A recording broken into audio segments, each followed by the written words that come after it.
తెలంగాణలో అప్పుల లొల్లి నిప్పు రాజేస్తోంది. గత ప్రభుత్వం చేసిన పాపాలకి తిప్పలు పడాల్సి వస్తుందన్న సీఎం రేవంత్ రెడ్డి కామెంట్లపై అటు బీజేపీ ఇటు బీఆర్ఎస్ ఎదురు దాడికి దిగాయి.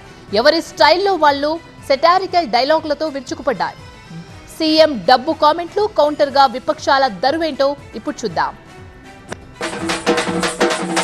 అప్పు పుడతలేదు, అనా పైసా ఎవడు ఇస్తలేడు. ఏ మాటలు చెప్పినావో ఇవన్నీ నేను చేయలేను అని బేషరతుగా క్షమాపణ చెప్పి ముక్కు నేలకు రాసి ఎవరినైనా కలవడానికి పోతే బ్యాంకర్లు దొంగలను చూసినట్టు చూస్తున్నారు తెలంగాణ రాష్ట్ర ప్రతినిధులను. సుకుమారుల పద్ధతిలో నువ్వు అట్లా కొనసాగుతా అంటే సందర్భం వచ్చినప్పుడు కరుగాల్చి బాధ పెడతాడు. ఇప్పుడు వస్తే చెప్పులు కూడా ఎత్తుకపోతాడేమో అన్నట్టుగా. చెప్పులు ఎత్తుకపోతారట. చెప్పులు ఎత్తుకపోవడం నాకు అర్థం కాదు. ఎవడు ఢిల్లీకి పోతే అపాయింట్మెంట్ కూడా ఇస్తలేడు. తప్పుకో. ఉన్నదే 18,500 కోట్లు ఎట్లా వంచుతామో చెప్పండి.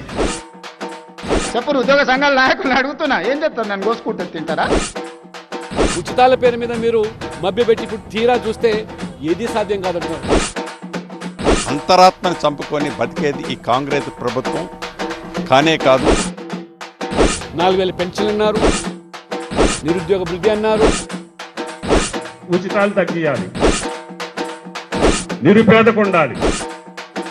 అన్నీ కూడా అద్దెకెక్కించి ఇప్పుడు బబ్బం వచ్చింది కాబట్టి మాట మారుతున్నారు.